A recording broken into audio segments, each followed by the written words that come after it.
കൊച്ചി രാജ്യത്ത് വെള്ളാരപ്പള്ളിയിലാണ് വെൺമണി നമ്പൂതിരിപ്പാടിൻ്റെ ഇല്ലം.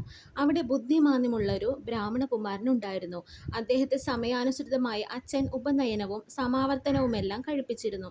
അതിനുശേഷം തൃശ്ശിവപേരൂർ ബ്രഹ്മസം മഠത്തിൽ വേദാധ്യയനത്തിനായി ചേർത്തു. അവിടെ അദ്ദേഹം സഹപാഠികൾക്കിടയിൽ പരിഹാസപാത്രമായിരുന്നു. സാധുവായിരുന്ന ബ്രാഹ്മണകുമാരനെ കുബുദ്ധികളായ സഹപാഠികൾ ഉപദ്രവിക്കുകയും ഓരോ അപകടങ്ങളിൽ പെടുത്തുകയും പതിവായി. അക്കാലത്ത് തൃശ്ശിവപേരൂർ വടക്കുംനാഥ ക്ഷേത്രത്തിന്റെ ശ്രീകോവിലിന്റെ ചുവരിൽ ഒരു ചിത്രകാരൻ യക്ഷിയുടെ ചിത്രം വരച്ചു. സകല ലക്ഷണങ്ങളും തികഞ്ഞ ചിത്രമായതിനാൽ അവിടെ യക്ഷിയുടെ സാന്നിധ്യമുണ്ടായി.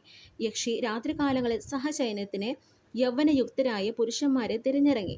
അസഹ്യമായ രതിക്രീഡ താങ്ങാൻ ശക്തിയില്ലാതെ പലരും പിറ്റേന്ന് മരിച്ചുപോകുന്നു. അത്രയും ഭയാനകമായിരുന്നു യക്ഷിയുടെ ഉപദ്രവങ്ങൾ. ധൈര്യവും ദേഹബലവും ഉള്ളവർ മാത്രം അപകടമൊന്നുമില്ലാതെ രക്ഷപ്പെട്ടു. പുരുഷന്മാരെല്ലാം ഏറെ ഭയപ്പെട്ടാണ് ജീവിച്ചു പോന്നത്. ചിത്രത്തിനരികെ ഏതെങ്കിലും പുരുഷൻ ഇന്ന് രാത്രി നീ വരണമെന്ന് പറഞ്ഞാൽ യക്ഷി അന്ന് രാത്രി തന്നെ ആ പുരുഷന്റെ അടുക്കൽ ചെല്ലും.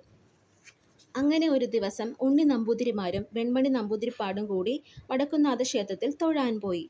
ഇനി എന്തായിരിക്കും സംഭവിച്ചിട്ടുണ്ടാവുക? കമന്റ് ചെയ്യുക.